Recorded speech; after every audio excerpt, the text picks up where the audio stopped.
दोस्तों, अगर आप हमारे चैनल पर नए हैं तो सबसे पहले चैनल को सब्सक्राइब करें और बेल आइकन को प्रेस करें ताकि एजुकेशन से रिलेटेड वीडियोज आपके पास आसानी से पहुंचते रहे।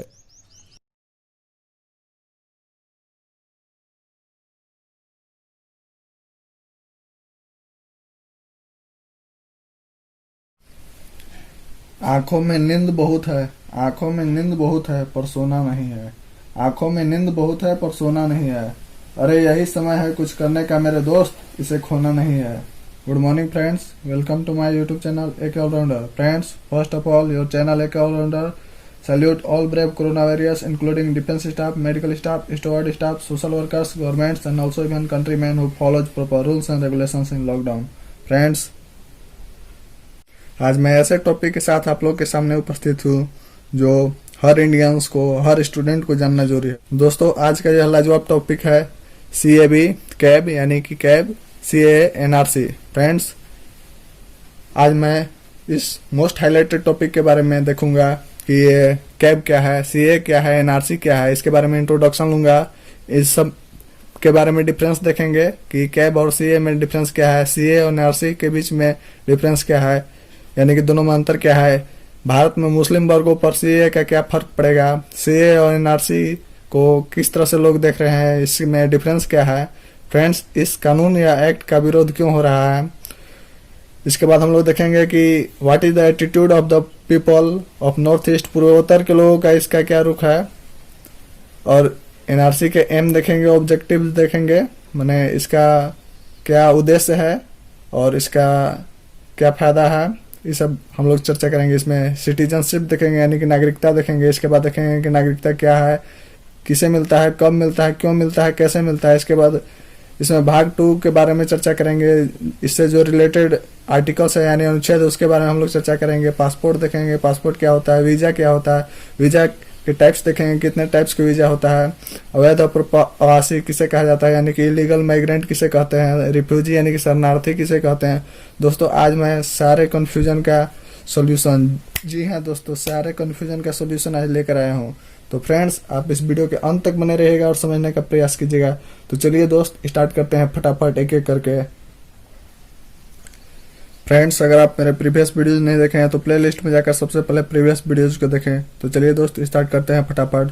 दोस्तों, CAB यानी कि सिटीजनशिप अमेंडमेंट बिल यानी कि नागरिकता संशोधन बिल, और CAA यानी कि सिटीजनशिप अमेंडमेंट एक्ट, नागरिकता संशोधन अधिनियम या कानून। फ्रेंड्स, आपके मन में एक प्रश्न उठ रहे होंगे कि यानी कि CAB और CAA, लास्ट में इसका यहाँ बिल है, यहाँ एक्ट है। दोस्तों, बिल यानी कि प्रस्ताव। फ्रेंड्स, वैसा बिल या प्रस्ताव जिस पर राष्ट्रपति का सिग्नेचर या सहमति नहीं होता तब तक वह बिल कहलाता है। फ्रेंड्स, जिस बिल या जिस प्रस्ताव पर राष्ट्रपति अपना सिग्नेचर करते हैं, सहमति देते हैं, तो वह बिल एक्ट में कन्वर्ट हो जाता है। फ्रेंड्स, हमें उम्मीद है कि आपको CAB और CAA समझ में आ गया होगा। फ्रेंड्स, तो चलिए आगे देखते हैं। दोस्तों, सिटीजनशिप यानी कि नागरिकता की अवधारणा इंग्लैंड के संविधान से लिया गया है। दोस्तों, नागरिकता की अवधारणा जो लिया गया इंग्लैंड के संविधान से लिया गया, और एकल नागरिकता ब्रिटेन के संविधान से लिया गया। फ्रेंड्स, हमें उम्मीद है कि आप समझ रहे होंगे। दोस्तों, भाग 2, संविधान के भाग 2 नागरिकता से संबंधित है, और इसमें आर्टिकल 5 से 11 जो है वो नागरिकता से संबंधित है। फ्रेंड्स, आगे मैं इसके चर्चा करूंगा इसके बारे में। फ्रेंड्स, इस अधिनियम के द्वारा पाकिस्तान, अफगानिस्तान, बांग्लादेश से प्रताड़ित कुल 6 अल्पसंख्यक हिंदू, सिख, जैन, बौद्ध, ईसाई और पारसी, हिंदू, सिख, जैन, बौद्ध, ईसाई तथा पारसी नागरिकों को भारत की नागरिकता प्रदान की जाएगी। फ्रेंड्स, हमें उम्मीद है कि आपको यह समझ में आ गया होगा। दोस्तों, ये आपको ध्यान में रखना है कि इस अधिनियम के द्वारा पाकिस्तान, अफगानिस्तान और बांग्लादेश से प्रताड़ित कुल 6 धार्मिक अल्पसंख्यक हिंदू, सिख, जैन, बौद्ध, ईसाई तथा पारसी नागरिकों को भारत की नागरिकता प्रदान की जाएगी। फ्रेंड्स, हमें उम्मीद है कि आपको समझ में आ रहा होगा। दोस्तों, आसान शब्दों में कहे तो भारत के 3 मुस्लिम बहुसंख्यक पड़ोसी देश पाकिस्तान, बांग्लादेश और अफगानिस्तान से आए गैर मुस्लिम प्रवासियों को नागरिकता देने के नियम को आसान बनाया गया है। दोस्तों, भारत के 3 पड़ोसी देश पाकिस्तान, बांग्लादेश, अफगानिस्तान से उत्पीड़न या किसी और कारण से अपना देश छोड़कर भारत में आए हैं, इसका किसी भी भारतीय नागरिकों से कोई लेना देना नहीं है, चाहे वो किसी भी धर्म से आते हैं। दोस्तों, इन्हें नागरिकता तब मिलेगी जब वे 31 दिसंबर 2014 या उससे पहले भारत में शरण ले लिया हो। फ्रेंड्स, 31 दिसंबर 2014 या उससे पहले भारत में शरण ले लिया हो, तभी उन्हें नागरिकता मिलेगी। फ्रेंड्स, नागरिकता संशोधन बिल के अंतर्गत 31 दिसंबर 2014 तक भारत में प्रवेश करने वाले शरणार्थी को यहाँ की नागरिकता प्राप्त करने के लिए वो स्वीकार होंगे। दोस्तों, आपके मन में एक प्रश्न आ रहा होगा कि शरणार्थी क्या है या शरणार्थी कौन है। फ्रेंड्स, आगे मैं इसके बारे में चर्चा करूंगा। दोस्तों, सबसे पहले नागरिकता अधिनियम 1955 में लाया गया था। फ्रेंड्स, मस्ट भी आई सबसे पहले नागरिकता अधिनियम 1955 में लाया गया था। दोस्तों, यहाँ से डायरेक्ट एग्जाम में आपसे क्वेश्चन पूछ सकता है। अब तक नागरिकता संशोधन अधिनियम 6 बार हो चुका है। दोस्तों, 1986, 1992, 2003, 2005, 2015 और 2019 में। दोस्तों, अब तक नागरिकता संशोधन अधिनियम में 6 बार संशोधन हो चुका है। 1986, 1992, 2003, 2005, 2015 और 2019। फ्रेंड्स, हमें उम्मीद है कि आपको यह समझ में आ रहा होगा। दोस्तों, अगर समझ में आ रहा है तो लाइक बटन को प्रेस करें। फ्रेंड्स, संविधान में संशोधन अनुच्छेद 368 के तहत किया जाता है। फ्रेंड्स, संविधान में संशोधन अनुच्छेद 368 के तहत किया जाता है। फ्रेंड्स, मोस्ट भी आई 3 दूनी की 6 और 2 8, 3 दूनी की 6 और 2 8 संविधान में संशोधन अनुच्छेद 368 के तहत किया जाता है। इसी अनुच्छेद के तहत संविधान में संशोधन विधेयक पेश किया जाता है। फ्रेंड्स, ध्यान में रखिएगा। दोस्तों, किसी भी संशोधन बिल को पास कराने के लिए संसद के प्रत्येक सदन के सदस्यों के 2/3 हिस्सा को वोटिंग करना आवश्यक होता है। दोस्तों, किसी संशोधन बिल को पास कराने के लिए संसद के प्रत्येक सदन में 2/3 यानी कि 2/3 सदस्यों को वोटिंग करना आवश्यक होता है। फ्रेंड्स, एक एक बात यहाँ आपको ध्यान से समझना है। दोस्तों, अगर लोकसभा में मत बराबर हो जाए तो निर्णायक मत का प्रयोग लोकसभा अध्यक्ष करते हैं। फ्रेंड्स, मोस्ट भी आई। दोस्तों, अगर राज्यसभा में अगर मत बराबर हो जाए तो वहां निर्णायक मत का प्रयोग राज्यसभा सभापति करते हैं। दोस्तों, हमें उम्मीद है कि आपको समझ में आ रहा है। दोस्तों, अगर खुदा न खास्ता दोनों सदन में किसी बिल को लेकर गतिरोध उत्पन्न हो जाता है तो उस स्थिति में क्या होगा? आप तो रट के गए हैं, कुछ आया कुछ। दोस्तों, आप रट कर स्टेट पुलिस का एग्जाम निकाल सकते हैं, आप रट कर स्कूल का एग्जाम पास कर सकते हैं, लेकिन दोस्तों, आप रट कर एक ऑफिसर नहीं बन सकते हैं। इसके लिए आपको गहराई चाहिए, यानी कि deep study, smart study, appropriate time and direction में, सही समय और सही दिशा में होना चाहिए। दोस्तों, उस स्थिति में जब किसी बिल को लेकर दोनों सदन में गतिरोध उत्पन्न हो जाता है तो राष्ट्रपति दोनों सदन का ज्वाइंट सेशन यानी कि संयुक्त अधिवेशन को बुलाते हैं। दोस्तों, यह संयुक्त अधिवेशन आर्टिकल 108 के तहत यानी कि अनुच्छेद 108 के तहत संयुक्त अधिवेशन को बुलाया जाता है। दोस्तों, हमें उम्मीद है कि आप यह समझ रहे होंगे। Friends, most VVI article 108। दोस्तों, यह राष्ट्रपति जो यहाँ टर्म है, राष्ट्रपति का पद ब्रिटेन के संविधान से लिया गया है। दोस्तों, यहाँ से भी डायरेक्ट एग्जाम में प्रश्न बनेंगे। फ्रेंड्स, और ये जो ज्वाइंट सेशन यानी कि संयुक्त अधिवेशन है, यह ऑस्ट्रेलिया के संविधान से आया है। दोस्तों, आपको दोनों याद रखना है। फ्रेंड्स, यह ज्वाइंट सेशन जो संयुक्त अधिवेशन है, इसकी अध्यक्षता लोकसभा अध्यक्ष के द्वारा किया जाता है। बुलाते राष्ट्रपति हैं, ज्वाइंट सेशन को बुलाते राष्ट्रपति हैं और इसकी अध्यक्षता लोकसभा अध्यक्ष के द्वारा किया जाता है। फ्रेंड्स, अगर खुदा न खास्ता वहां भी अगर किसी बिल को लेकर या किसी प्रस्ताव को लेकर वहां पे भी अगर मत बराबर हो जाता है तो निर्णायक मत का प्रयोग लोकसभा अध्यक्ष के द्वारा किया जाता है। फ्रेंड्स, यह बिल CAB यानी कि सिटीजनशिप अमेंडमेंट बिल जो है गृह मंत्री अमित शाह यानी कि होम मिनिस्टर ऑफ इंडिया के द्वारा पेश किया गया था। दोस्तों, यह भी मोस्ट VVI है। फ्रेंड्स, नागरिकता संशोधन बिल लोकसभा से 9 दिसंबर 2019 को और राज्यसभा से 11 दिसंबर 2019 को पारित किया गया। फ्रेंड्स, ये डेट आप याद रखिएगा। नागरिकता संशोधन बिल यानी कि सीएबी सिटीजनशिप अमेंडमेंट बिल जो है लोकसभा से 9 दिसंबर 2019 को और राज्यसभा से 11 दिसंबर 2019 को पारित किया गया। फ्रेंड्स, यह जो लोकसभा और ये राज्यसभा है, लोकसभा और राज्यसभा जो टर्म यहाँ शब्द आया है, यह ब्रिटेन के संविधान से लाकर जोड़ा गया है। दोस्तों, संसदीय प्रणाली, संसद की सर्वोच्चता, ये सब ब्रिटेन के संविधान से ही लाया गया है। फ्रेंड्स, लोकसभा में इस विधेयक के पक्ष में 311 और विपक्ष में 80 मत पड़े थे। फ्रेंड्स, आप ये याद रखिएगा कि इस विधेयक के पक्ष में लोकसभा में 311 और विपक्ष में 80, जबकि राज्यसभा में पक्ष में 125 और विपक्ष में 105 वोट पड़े थे। फ्रेंड्स, इस बिल द्वारा भारतीय नागरिकता अधिनियम 1955 में संशोधन किया गया। साथ ही दोनों सदन द्वारा पारित विधेयक को 12 दिसंबर 2019 को राष्ट्रपति के सिग्नेचर यानी कि सहमति अनुमोदन के बाद यह जो बिल था यह बिल जो है वो एक्ट में कन्वर्ट हो गया, यानी कि कानून में, अधिनियम में परिवर्तित हो गया। फ्रेंड्स, हमें उम्मीद है कि आप समझ रहे होंगे।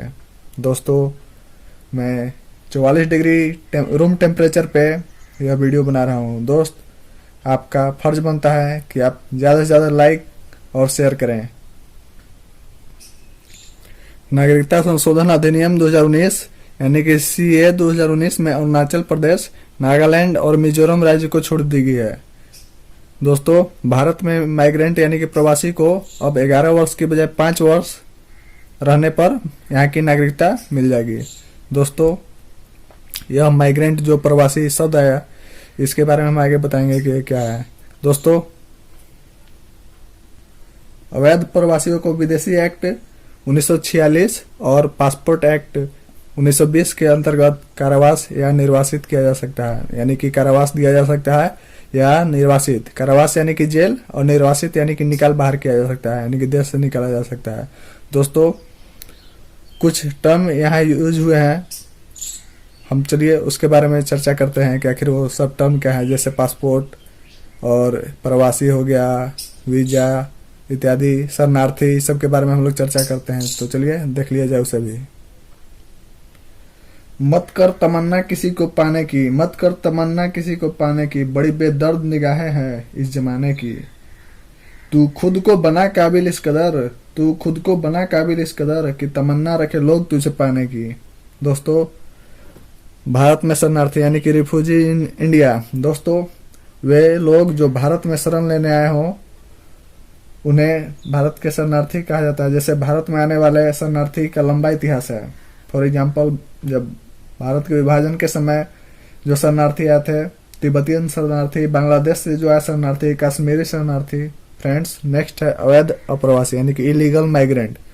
उस विदेशी व्यक्ति को कहते हैं जो बिना समुचित दस्तावेज के ही भारत में प्रवेश कर गए हैं या जिनके पास पहले वैध दस्तावेज थे किंतु निर्धारित समय से अधिक समय तक भारत में रुक गए हैं, यानी कि जिसके पास कोई कागजात ही नहीं है वे यहाँ प्रवेश कर गए हैं। या वैसे लोग जिन्हें जो वैध दस्तावेज था वो एक्सपायर कर गया, यानी कि जितना समय तक यहाँ रुकना था उससे अधिक समय तक यहीं रुके रह गए, उन लोगों को इलीगल माइग्रेंट कहा जाता है। दोस्तों, नेक्स्ट पासपोर्ट।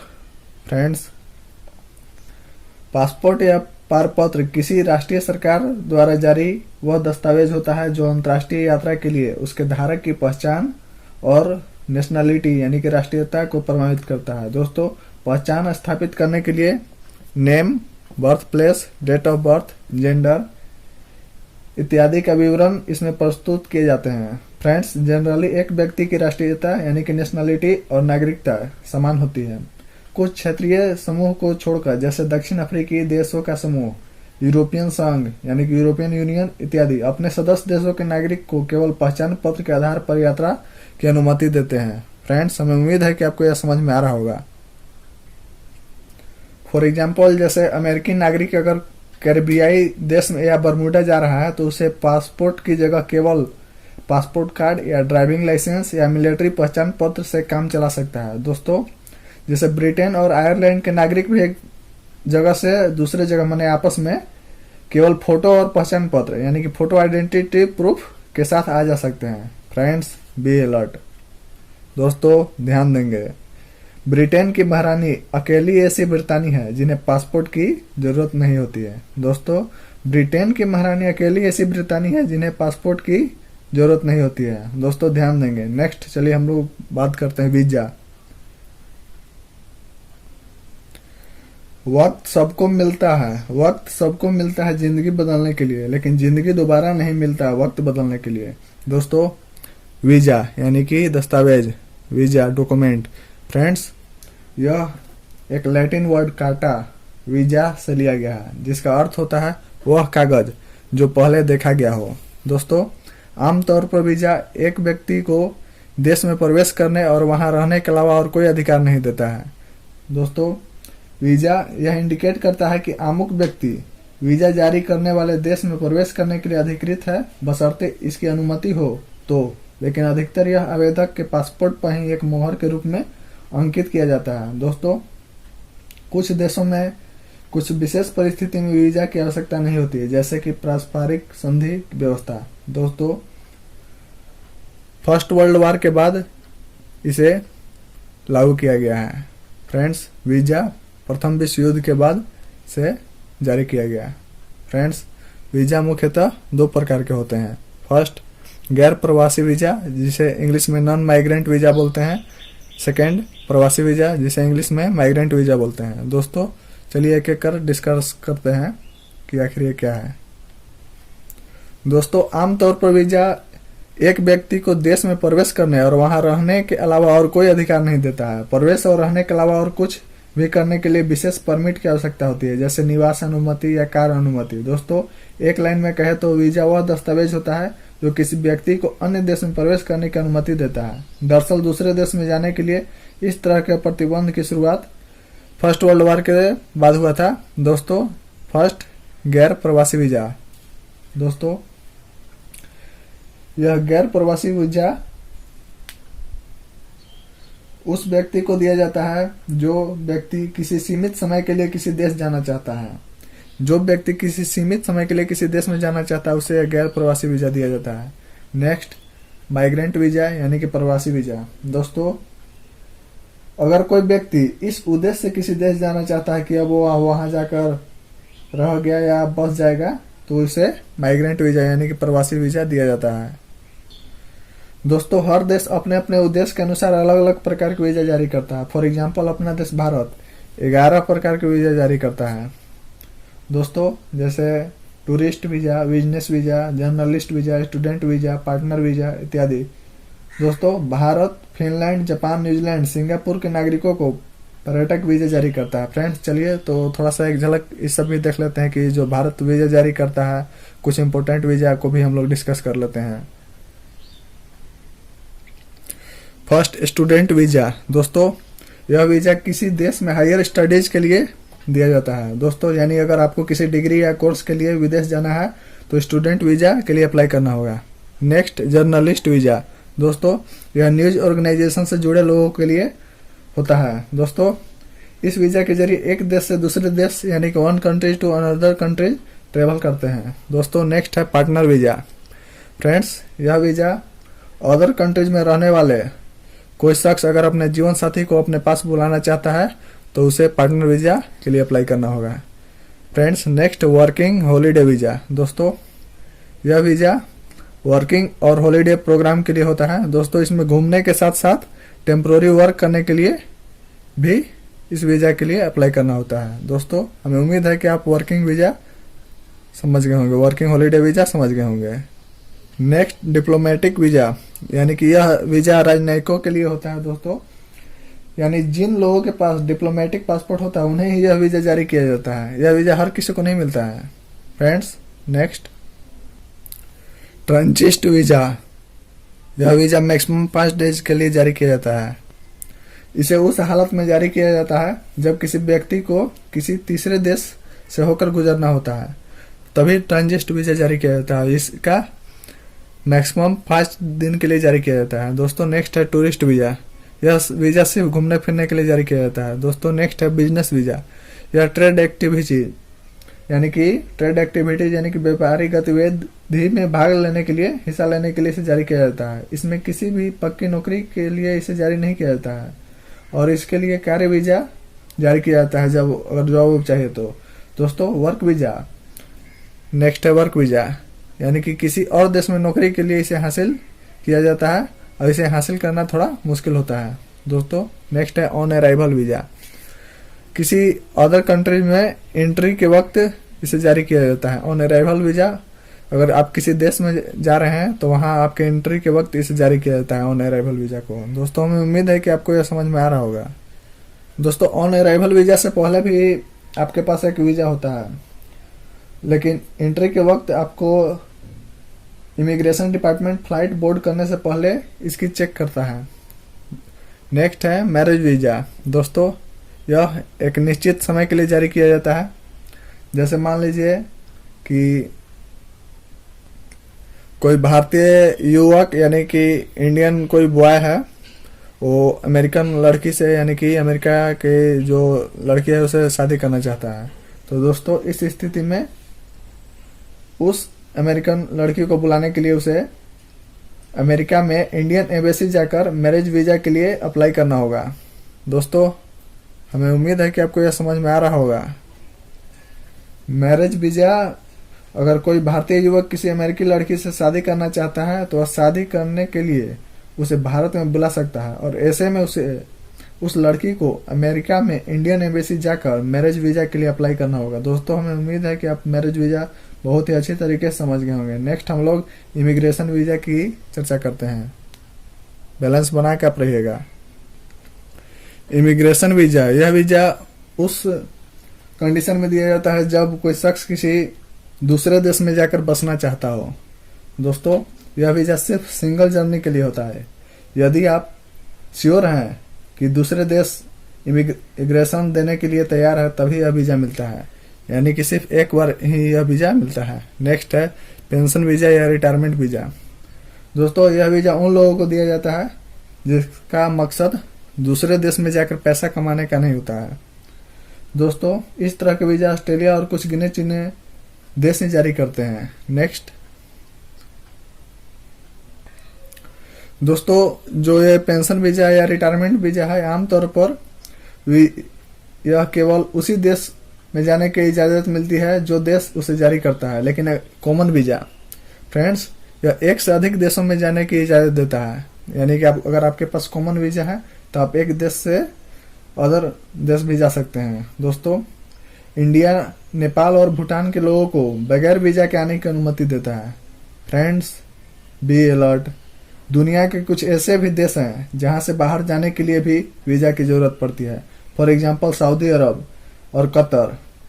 दोस्तों सऊदी अरब और कतर में काम करने वाले मजदूर को देश छोड़ने से पहले एक्टिव वीजा की जरूरत पड़ती है। दोस्तों यह उन्हें दिखाना पड़ता है। यह एक्टिव वीजा मालिक के द्वारा दिया गया क्लियरेंस होता है। फ्रेंड्स नेक्स्ट हम लोग लगे हाथ देख लेते हैं H1B वीजा आखिर क्या है। दोस्तों H1B वीजा यानी कि इमिग्रेशन एंड नेशनलिटी एक्ट की धारा 100A के 15H के अंतर्गत यूनाइटेड स्टेट्स अमेरिका में यह एक गैर अप्रवासी वीजा है। दोस्तों यह अमेरिका में नियोक्ताओं यानी कि ट्रेड को विशेषतापूर्ण व्यवसाय में जो अस्थायी तौर पर विदेशी कर्मचारी को नियुक्त करने के लिए यह दिया जाता है। दोस्तों हमें उम्मीद है कि आप समझ रहे होंगे। दोस्तों हमें उम्मीद है कि आप वीजा समझ गए होंगे, different types of visa. Friends next है कि इस एक्ट यानी कि सिटीजनशिप अमेंडमेंट एक्ट का विरोध क्यों हो रहा है। दोस्तों विपक्ष का सबसे बड़ा विरोध यह है कि इसमें खास तौर पर मुस्लिम समुदाय को निशाना बनाया गया है। उनका तर्क यह है यह संविधान के अनुच्छेद 14 यानी कि आर्टिकल 14 का उल्लंघन है जो समानता की बात करता है, अर्थात विधि के समक्ष समानता, विधि के समान संरक्षण। दोस्तों इस अधिनियम की विशेष बात यह है कि इस अधिनियम में मुस्लिम शरणार्थियों को नागरिकता नहीं प्रदान की जा सकेगी। इसके पीछे यह कारण दिया गया है कि उक्त देश इस्लामी देश है और मुस्लिम बहुल है, यानी कि वहां मुस्लिम की जनसंख्या ज्यादा है और मुस्लिम कंट्री है। दोस्तों नेक्स्ट है पूर्वोत्तर के लोगों का क्या रुख है, यानी कि what is the attitude of the people of the north east. पूर्वोत्तर के लोगों का कहना है कि वहाँ के मूल लोगों के सामने पहचान और आजीविका का संकट पैदा हो जाएगा। जैसे मान लीजिए ज़्यादा से ज़्यादा वहाँ अगर नागरिक होंगे तो वहाँ आजीविका के संकट पैदा हो सकता है। उन लोगों का ये करना है नॉर्थ ईस्ट वाले को। फ्रेंड्स, नेक्स्ट है कि भारत में मुस्लिम वर्गों पर सीए का क्या फर्क पड़ेगा। दोस्तों, गृह मंत्रालय यानी कि होम मिनिस्ट्री ने यह पहले ही साफ कर चुका है कि सीए का भारत के किसी धर्म के किसी नागरिक से कोई लेना देना नहीं है। दोस्तों, इसमें उन गैर मुस्लिम लोगों को भारत की नागरिकता देने का प्रावधान है जो पाकिस्तान, बांग्लादेश या अफगानिस्तान से धार्मिक प्रताड़ना का शिकार होकर भारत में शरण लेने आए हैं। दोस्तों, यह उन लोगों को जो पाकिस्तान, बांग्लादेश या अफगानिस्तान से धार्मिक प्रताड़ना का शिकार होकर भारत में शरण ले रखे हैं। कानून के मुताबिक 31 दिसंबर 2014 तक भारत में इन तीनों देश के प्रताड़ित धार्मिक अल्पसंख्यकों को नागरिकता दी जाएगी। फ्रेंड्स, कोई अपना देश, घर, गांव ऐसे ही नहीं छोड़ता है। फ्रेंड्स, हमें उम्मीद है कि आप यह समझ गए होंगे कि भारत में मुस्लिम वर्गों पर सीए का क्या फर्क पड़ेगा और होम मिनिस्ट्री का क्या स्टेटमेंट है। दोस्तों, most VVI citizenship amendment bill 2019 Lok Sabha में पास होने वाला 126वां संशोधन बिल है। दोस्तों, most VVI citizenship amendment bill 2019 Lok Sabha में पास होने वाला 126वां संशोधन बिल है। दोस्तों, हमें उम्मीद है कि आप ये समझ गए होंगे। थके तो नहीं ना दोस्त, आज बादलों ने फिर साजिश की, जहां मेरा घर था वहीं बारिश की। अगर फलक को जिद है बिजलियां गिराने की, तो हमें भी जिद है वहीं पर आसियां बसाने की। दोस्तों, नेक्स्ट हम लोग चर्चा करते हैं एनआरसी। फ्रेंड्स, एनआरसी यानी कि नेशनल रजिस्टर ऑफ सिटीजन्स, राष्ट्रीय नागरिक रजिस्टर। दोस्तों, NRC is the national register of India. It identify the illegal immigrants from Assam on supreme courts order. दोस्तों, एनआरसी से यह पता चलता है कि कौन भारत का नागरिक है और कौन नहीं। जो इसमें शामिल नहीं है और देश में रह रहा है, उन्हें अवैध नागरिक माना जाता है। फ्रेंड्स, यह फिलहाल अभी असम में लागू किया गया है। दोस्तों, एनआरसी लागू करने का मुख्य उद्देश्य यानी कि एम ऑब्जेक्टिव्स क्या है, चलिए उस पर चर्चा करते हैं। दोस्तों, इसका उद्देश्य यही है कि अवैध नागरिकों की पहचान कर कि या तो उन्हें वापस भेजा जाए या फिर उन्हें मुमकिन हो तो भारत की नागरिकता देकर वैध बनाया जाए। दोस्तों, यह जरूरी है कि हमारे देश में कितने नागरिक हैं अवैध रूप से रह रहे हैं, इसका पता लगाया जाए। दोस्तों, असम में अवैध प्रवासियों की पहचान करने एवं उन्हें निर्वासित करने के उद्देश्य से वर्ष 1979 से 1985 के बीच में असम आंदोलन चलाया गया था, जिसका अंत असम समझौते के हस्ताक्षर के साथ हुआ था। फ्रेंड्स, हमें उम्मीद है कि आप एनआरसी समझ रहे होंगे। एनआरसी के पात्रता मानदंड क्या है यानी कि एलिजिबिलिटी क्या है। दोस्तों, एनआरसी के तहत वह शरणार्थी भारत का नागरिक होने का योग्य है यदि वे साबित कर दे कि या तो वे या उनके पूर्वज 24 मार्च 1971 को या उससे पहले भारत में थे। दोस्तों, असम में एनआरसी की प्रक्रिया को अवैध बांग्लादेशी प्रवासियों को बाहर करने के लिए शुरू किया गया था जो भारत आए थे। फ्रेंड्स, बता दें कि 1971 में इंडिया पाकिस्तान का जो वार हुआ था, भारत और पाकिस्तान के युद्ध के बाद बांग्लादेश का निर्माण हुआ था। दोस्तों, एनआरसी की जरूरत क्यों पड़ी? आपके मन में भी यह प्रश्न आ रहे होंगे। फ्रेंड्स, प्रश्न आना स्वाभाविक है। दोस्तों, एनआरसी की जरूरत इसलिए पड़ी क्योंकि 1971 के दौरान बांग्लादेश से बहुत सारे लोग भारतीय सीमा में घुस गए थे। ये लोग अधिकतर असम और पश्चिम बंगाल में घुसे थे। ऐसे में यह जानना जरूरी हो जाता है कि जो घुसपैठिए हैं उन्हें पहचान कर उन्हें बाहर निकाला जाए और जो गवर्नमेंट के क्राइटेरिया को फुलफिल करते हैं उन्हें नागरिकता देकर वैध बनाया जाए। दोस्तों, जो 1971 में इंडिया पाकिस्तान युद्ध के दौरान जो घुसपैठिए घुसे थे, अधिकतर वो पश्चिम बंगाल और असम में घुसे थे। दोस्तों, यह सरकार को यह जानना जरूरी है कि जो घुसपैठिए हैं उन्हें पहचान किया जाए और जो हो सके तो उन्हें यहाँ की नागरिकता देकर वैध बनाया जाए, मतलब अवैध रूप से यहाँ नहीं रहना है। इसकी आवश्यकता इसीलिए पड़ी। दोस्तों हमें उम्मीद है कि आप समझ रहे होंगे। फ्रेंड्स ये सब टॉपिक बहुत डिफिकल्ट है। दोस्तों होम मिनिस्टर अमित शाह ने संसद में घोषणा की थी कि नवंबर 2019 में कि एनआरसी को पूरे देश में लागू किया जाएगा। फिलहाल यह असम में लागू है। दोस्तों 31 अगस्त 2019 को असम में एनआरसी की अंतिम सूची जारी की गई। एनआरसी की अंतिम सूची में शामिल करने के लिए 3,11,21,004 लोगों को योग्य पाया गया और 19 लाख से अधिक लोगों का नाम अंतिम सूची में शामिल नहीं था। दोस्तों टोटल जो आवेदन किए थे 3,30,27,601 लोगों ने आवेदन किया था, लेकिन अंतिम सूची में 19 लाख लोगों का नाम शामिल नहीं था। फ्रेंड्स आप सोच सकते हैं, लेकिन दोस्त अंतिम सूची में उन लोगों का नाम शामिल किया गया था जो 25 मार्च 1971 से पहले असम के नागरिक थे या उनके पूर्वज उस राज्य में रहते हैं। फ्रेंड्स अंतिम सूची में शामिल नहीं किए गए लोगों को विदेशी ट्रिब्यूनल यानी कि फॉरेनर्स ट्रिब्यूनल में अपील कर सकते हैं। दोस्तों नवंबर 2019 में असम के लोक सेवा अधिकारी हितेश देव शर्मा एनआरसी के नए समन्वयक नियुक्त किए गए। फ्रेंड्स हमें उम्मीद है कि आप एनआरसी समझ गए होंगे।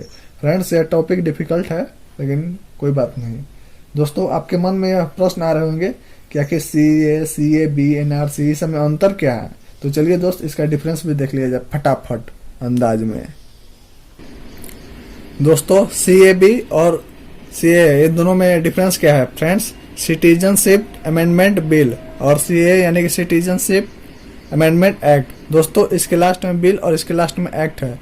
फ्रेंड्स जिस बिल या प्रस्ताव पे जब तक राष्ट्रपति अपना सिग्नेचर नहीं करते तब तक वह बिल ही रहता है। जैसे ही उस बिल पे अपना राष्ट्रपति अपना सिग्नेचर करते हैं, अनुमोदन करते हैं, वैसे ही वह बिल एक्ट में कन्वर्ट हो जाता है, यानी कि अधिनियम कानून बन जाता है। फ्रेंड्स हमें उम्मीद है कि CAB और CA में आप अंतर समझ गए होंगे।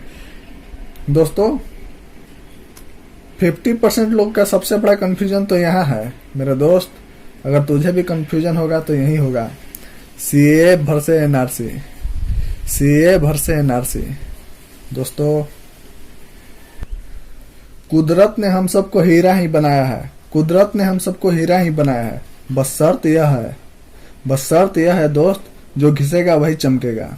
Friends be alert. एक लाइन में देख दोस्त कैसे समझाता हूँ। CA यानी कि दोस्तों नागरिकता संशोधन कानून में एक विदेशी नागरिक को भारत की नागरिकता देने का प्रावधान है, जबकि NRC का मकसद उन लोगों की पहचान करना है जो भारत के नागरिक नहीं हैं लेकिन भारत में रह रहे हैं। फ्रेंड्स हमें उम्मीद है कि आप समझ गए होंगे। दोस्तों अगर समझ गए होंगे CA और NRC तो ठोको लाइक बटन जो है सो की दबा के। दोस्तों एक नागरिकता देने का और एक नागरिकों की पहचान करने का है। दोस्तों हमें उम्मीद है कि आप समझ गए होंगे। फ्रेंड्स यह नागरिकता 50 बार हुआ। चलिए इसे भी देखते हैं कि आखिर ये सिटीजनशिप नागरिकता क्या है, किसे मिलता है, कैसे मिलता है, कब मिलता है, क्यों मिलता है इत्यादि। चलिए दोस्त देखते हैं। दोस्त न थकना है न रुकना है, बस चलते रहना है अपनी मंजिल की ओर। 1 स्टेप टुवर्ड्स योर एम। न थके कभी पैर न कभी हिम्मत हारी है, ना थके कभी पैर न कभी हिम्मत हारी है। जज्बा है परिवर्तन का जिंदगी में, इसलिए सफर जारी है। दोस्तों अनेकता में एकता है, इस देश की किसान है, इसलिए मेरा भारत महान है। तो चलिए दोस्त देख लिया जाए फटाफट। डिटेल स्टडी पॉलिटी में करेंगे। यहाँ बस एक झलक देखते हैं सिटीजनशिप यानी कि नागरिकता। दोस्तों ध्यान देंगे।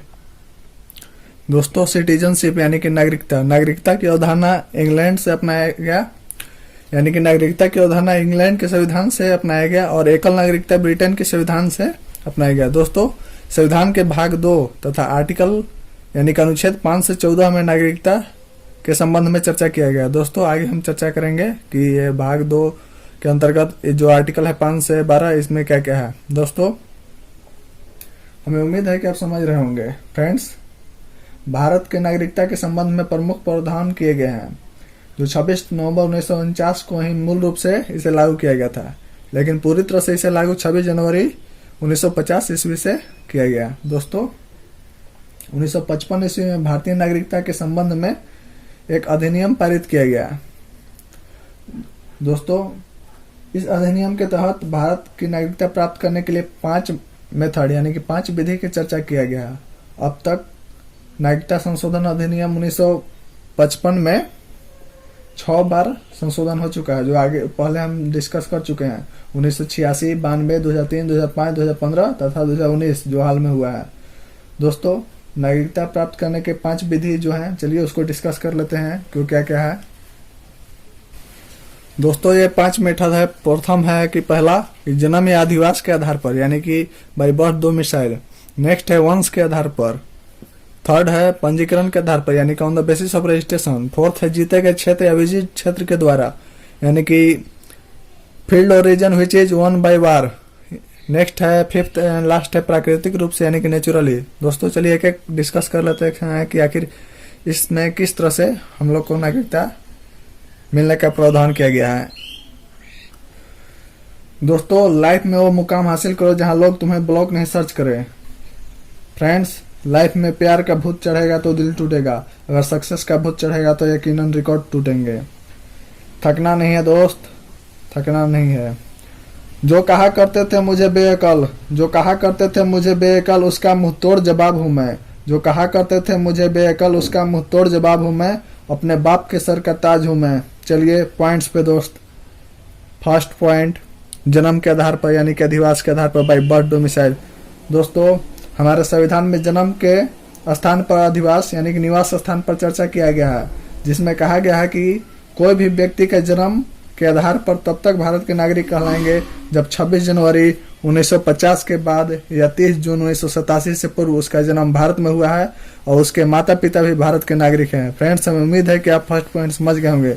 सेकेंड पॉइंट, वंश के आधार पर। दोस्तों, 1992 ईस्वी में भारतीय नागरिकता अधिनियम में संशोधन करते हुए कहा गया है कि यदि किसी व्यक्ति का जन्म 10 दिसंबर 1992 या उसके बाद हुआ है तो उसे वंश के आधार पर भारत की नागरिकता दी जा सकती है। फ्रेंड्स, चलते हैं हम लोग थर्ड पॉइंट पे। थर्ड है पंजीकरण के द्वारा यानी कि on the basis of registration. दोस्तों, भारतीय मूल का कोई भी व्यक्ति भारतीय नागरिकता प्राप्त करने के लिए आवेदन देने से पहले लगातार 7 वर्ष तक भारत रह चुका है तो उसे भारत की नागरिकता दिया जा सकता है। ऐसे व्यक्ति को जो विदेशों में जाकर बस गए हैं किंतु वह विदेश में स्थित भारतीय दूतावास में नागरिकता के लिए आवेदन कर सकता है अगर लगातार 7 वर्ष तक रह चुका है भारत में। फॉर एग्जाम्पल, वह विदेशी महिला जो किसी भारतीय पुरुष से विवाह कर लेती है तो उस विदेशी महिला को भी भारत की नागरिकता दिया जा सकता है, किंतु नागरिकता के आवेदन देने के दिन से कम 7 वर्ष पहले तक उनका भारत में रहना जरूरी होता है। फ्रेंड्स, हमें उम्मीद है कि आप समझ गए होंगे। दोस्तों, भारत के कोई नागरिक का नाबालिग बच्चा रजिस्ट्रेशन के द्वारा भी भारत की नागरिकता प्राप्त कर सकता है। फ्रेंड्स, सीएए सिटीजनशिप अमेंडमेंट 2019 के तहत भारत में प्रवासियों को अब 11 वर्ष की बजाय 5 वर्ष रहने पर यहाँ की नागरिकता दी जा सकती है। दोस्तों, फोर्थ है विजिट क्षेत्र के द्वारा। दोस्तों, विजिट क्षेत्र के द्वारा नागरिकता प्राप्त करने के संबंध में कहा गया है कि यदि भारत किसी विदेशी क्षेत्र को जीतकर भारत का हिस्सा बना लिया है तो उस विदेशी क्षेत्र में स्थित सभी नागरिक भारत के नागरिक मान लिए जाएंगे। यानी कि अगर भारत किसी से युद्ध किया और अदर कंट्री से और वहां का अगर कोई क्षेत्र को अगर कब्जा कर लिया, जीत चुका है, तो वहां के जो नागरिक है उसे अपने देश के नागरिक बनाया जा सकता है। फिफ्थ एंड लास्ट है दोस्तों प्राकृतिक रूप से यानी कि नेचुरली रूप से। दोस्तों, विदेशी नागरिक प्राकृतिक रूप से तब तक भारत के नागरिक कहलाएंगे कि जब, इसमें पहला पॉइंट है, जब वो चरित्रवान हो यानी कि उनका चरित्र अच्छा हो। सेकंड, अपने देश की नागरिकता त्याग चुका हो यानी कि जो देश में वो रह रहे हैं वहां के अपने नागरिकता को त्याग चुके हैं।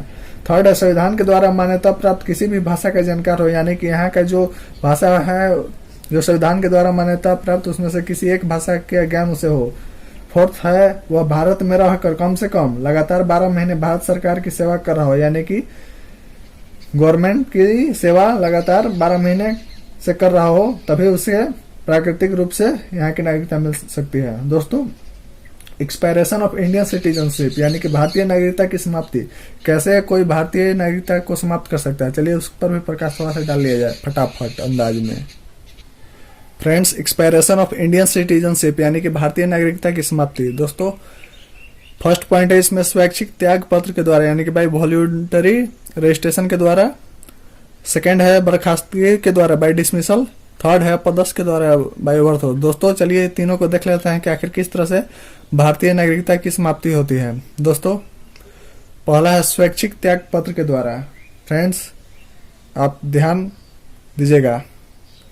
दोस्तों, स्वैच्छिक त्याग पत्र में कहा गया है कि यदि कोई भारतीय नागरिक किसी दूसरे देश की नागरिकता ग्रहण कर लिया है तो उस स्थिति में वह भारतीय नागरिकता कर सकता है। यानी कि अगर कोई भारतीय नागरिक किसी दूसरे देश की नागरिकता ग्रहण कर लिया है तो उस स्थिति में वह भारतीय नागरिकता त्याग कर सकता है। यानी कि आप मान लीजिए लंदन में जाके बस गए हैं तो आप यहाँ की नागरिकता को त्याग कर सकते हैं। सेकंड है बर्खास्तगी के द्वारा। दोस्तों, यदि किसी व्यक्ति के द्वारा सरकार के बिना अनुमति से विदेशी नागरिकता ग्रहण कर लिया है तो उस स्थिति में भारत सरकार उसकी नागरिकता छीन सकता है, अर्थात उसे बर्खास्तगी के द्वारा नागरिकता छीन ली जा सकती है। अगर तुम बिना सरकार की अनुमति के ही विदेशी नागरिकता ग्रहण कर लिया है तो यहाँ की नागरिकता तुमको समाप्त किया जा सकता है। फ्रेंड्स, थर्ड एंड लास्ट है अपदस्थ द्वारा यानी कि बाय ओवरथ्रो। इसमें कहा गया है कि केंद्र सरकार किसी भी भारतीय नागरिक की निम्नलिखित स्थिति में उसकी नागरिकता को छीना जा सकता है। जैसे मान लीजिए यदि वह संविधान का अनादर किया हो या गलत तरीके से भारत में की नागरिकता अर्जित किया हो, यानी कि संविधान का अनादर किया हो, गलत तरीके से भारत की नागरिकता अर्जित किया हो, या युद्ध के दौरान किसी दुश्मन देश के साथ जाकर मिल गया हो, या यदि 7 या उससे अधिक वर्ष तक भारतीय क्षेत्र से बाहर रह रहा हो तो भी उसकी नागरिकता को समाप्त किया जा सकता है। दोस्तों, संविधान के भाग 2 के अंतर्गत भारत की नागरिकता के संबंध में अनुच्छेद 5 से 11 को रखा गया है। चलिए इस पर भी थोड़ा सा प्रकाश डाल लेते हैं। दोस्तों, आर्टिकल 5 यानी कि अनुच्छेद 5, इसमें कहा गया है कि संविधान प्रारंभ होने पर नागरिकता से संबंधित संविधान लागू हो जाएंगे। और आर्टिकल 6 यानी कि अनुच्छेद 6 में कहा गया है कि पाकिस्तान से इंडिया आए हुए व्यक्ति को नागरिकता के संबंध में अधिकार दिया गया है। आर्टिकल 7 यानी कि अनुच्छेद 7 में कहा गया है कि इंडिया से पाकिस्तान जाने वाले व्यक्ति को नागरिकता के संबंध में विशेष अधिकार दिया गया है। दोस्तों, आर्टिकल 8 यानी कि इसमें कहा गया है कि भारतीय मूल के जो व्यक्ति हैं उनके नागरिकता के संबंध में प्रावधान किया गया है। और आर्टिकल 9 यानी कि इसमें कहा गया है कि अनुच्छेद 9 में कहा गया है कि यदि भारतीय मूल का कोई नागरिक स्वेच्छा से भारत की नागरिकता त्याग दिया है या विदेशी नागरिकता ग्रहण कर लिया है तो उस स्थिति में उसकी नागरिकता स्वतः समाप्त हो जाएगी। दोस्तों, आर्टिकल 10 इसमें कहा गया है कि भारत के नागरिक को कुछ विशेषाधिकार दिए गए हैं, यानी कि कुछ अधिकार दिए हैं जो आगे मैं चर्चा करूंगा कि भारत के नागरिक को आखिर एक्स्ट्रा क्या अधिकार दिया गया है।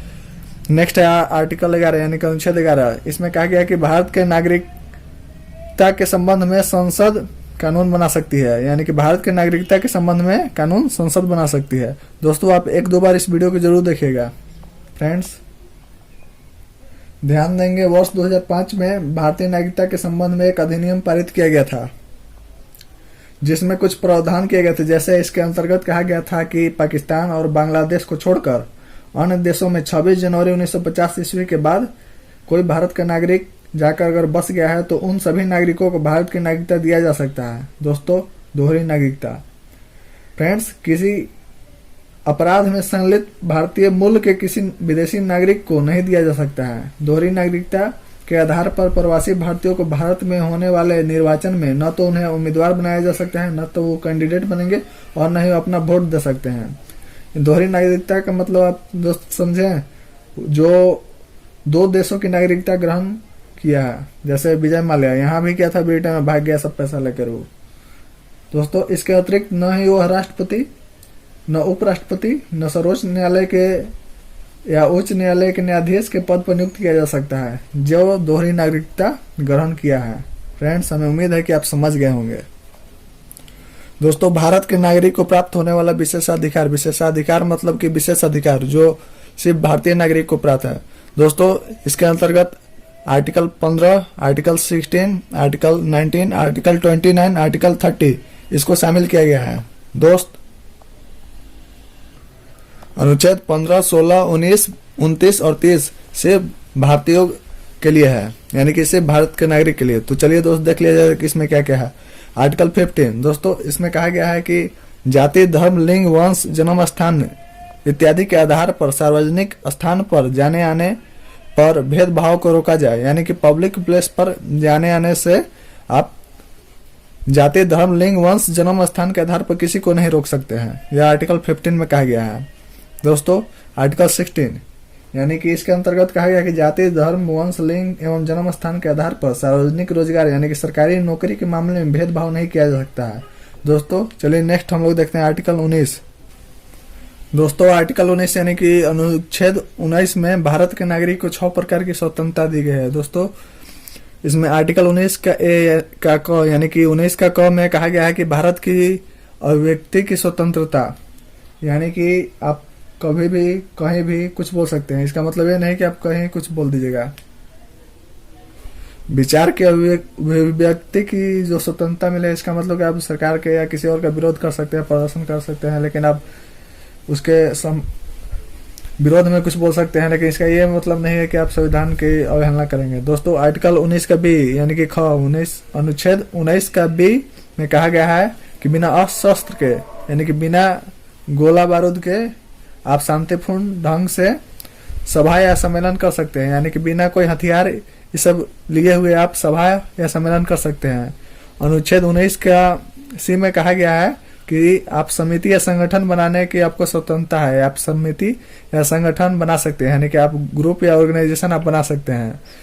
अनुच्छेद 19 का डी में कहा गया है कि आप निर्बाध बिना रोक टोक के रूप से भारत के किसी भी भाग में घूमने की स्वतंत्रता, माने मन किया तो चल दिए दिल्ली, मन किया तो चल दिए मुंबई, मन किया तो चल दिए उधर असम तरफ।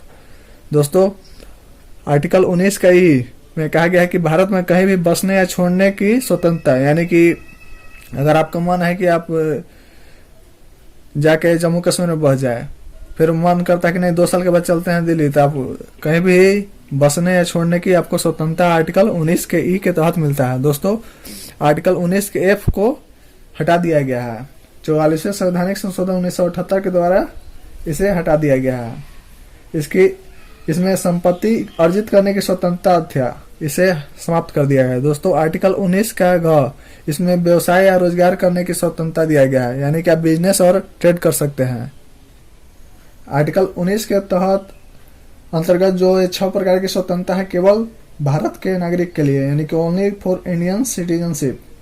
दोस्तों स्वतंत्रता केवल भारत के नागरिक के लिए ही है आर्टिकल 19 के तहत, जो 6 प्रकार के दी गए। किंतु राज्य चाहेगी तो इस पर प्रतिबंध लगा सकती है। अगर राज्य चाहेगी कि वहां नहीं जाना है तो आपको वहां नहीं जाना है। दोस्तों आर्टिकल 19 के ए में कहा गया है कि प्रेस की स्वतंत्रता दिया जाए। साथ ही अनुच्छेद में फोन को टैपिंग करने की सुविधा, प्रदर्शन या विरोध का अधिकार, शांति, स्वतंत्रता, सूचना प्राप्त करने का अधिकार दिया गया है। आर्टिकल 19 का फर्स्ट में आपका फोन भी टैपिंग किया जा सकता है।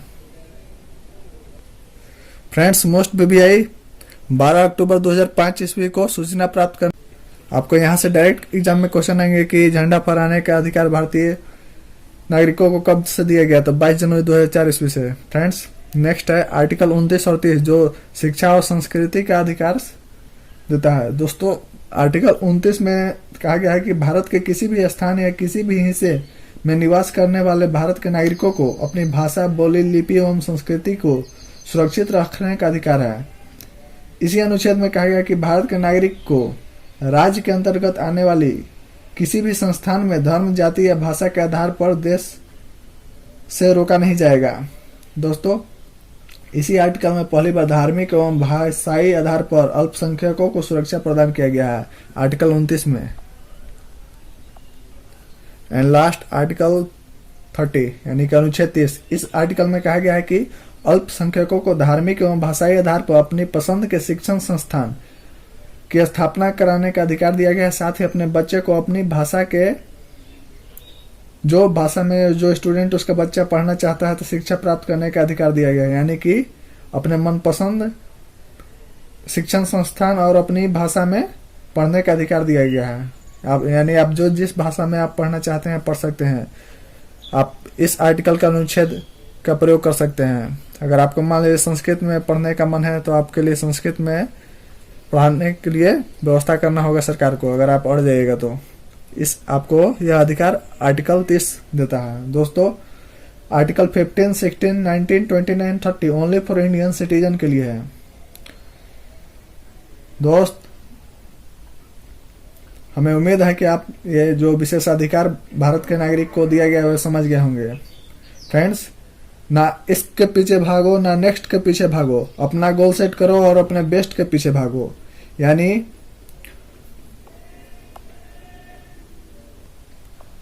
फ्रेंड्स, हमें उम्मीद है कि आप जो ऊपर का नागरिकता सिटीजनशिप टॉपिक हुआ है वो समझ गए होंगे। दोस्तों कुछ ऊपर टर्म्स आए हैं, चलिए उन्हें जान लेते हैं कि वो शब्द किस देश से यानी किस संविधान से लाए गए हैं। दोस्तों ध्यान देंगे। दोस्तों राष्ट्रपति का पद, राज्यसभा, लोकसभा, संसद की सर्वोच्चता, कानून निर्माण की प्रक्रिया यानी कि लॉ मेकिंग प्रोसेस, एक समान कानून एवं न्याय व्यवस्था, ये सब ब्रिटेन के संविधान से लाया गया है। दोस्तों राष्ट्रपति के पद, राज्यसभा, लोकसभा, संसद की सर्वोच्चता, कानून निर्माण की प्रक्रिया, एक समान कानून एवं न्याय व्यवस्था ब्रिटेन के संविधान से लाया गया है। दोस्तों हमें उम्मीद है कि आपको यह समझ में आ गया होगा। फ्रेंड्स, उपराष्ट्रपति का पद, मूल अधिकार यानी कि फंडामेंटल राइट्स, संविधान की सर्वोच्चता यानी कि सुप्रीमेसी ऑफ द कॉन्स्टिट्यूशन, ये सब यूएसए के संविधान से लाया गया है, यानी कि वहां से उठाकर ये सब लाया गया है। दोस्तों हमें उम्मीद है कि आपको समझ में आ गया होगा। फ्रेंड्स, बी अलर्ट, संयुक्त अधिवेशन यानी कि ज्वाइंट सेशन, संविधान ऑफ द कॉन्स्टिट्यूशनल लैंग्वेज, ये सब ऑस्ट्रेलिया के संविधान से लिया गया है। दोस्तों संवैधानिक संशोधन प्रक्रिया यानी कि जो संविधान में जो संशोधन होता है वह शब्द जो उठाया गया है वो साउथ अफ्रीका के संविधान से उठाया गया है, यानी constitutional amendment process south Africa के संविधान से उठाया गया है। फ्रेंड्स, नेक्स्ट है प्रस्तावना में स्वतंत्रता, समानता एवं बंधुत्व का आदर्श, यह फ्रांस के संविधान से उठाया गया है, यानी ideal of freedom, equality and fraternity in the preamble, France के संविधान से उठाया गया है। दोस्तों हमें उम्मीद है कि ये सब शब्द आपको समझ में आ गए होंगे। जो यहाँ यूज हुए हैं मैं उसी को बताया हूँ दोस्त, ये सिर्फ मैं वो बताया हूँ जो शब्द जो यूज हुए हैं, और ये जो टर्म या शब्द है किस देश के किस संविधान से लाए गए हैं। डिटेल स्टडी हम लोग पॉलिटी में करेंगे। फ्रेंड्स, हमें उम्मीद है कि आपको अब आपके सारे कंफ्यूजन इस टॉपिक से रिलेटेड खत्म हो गए होंगे। दोस्तों अगर यह वीडियो आपको पसंद आया होगा तो दबा कर लाइक करें, शेयर करें, और हाँ, चैनल को सब्सक्राइब करना नहीं भूलिएगा। मिलते हैं फिर एक लाजवाब टॉपिक के साथ, तब तक के लिए बहुत बहुत धन्यवाद।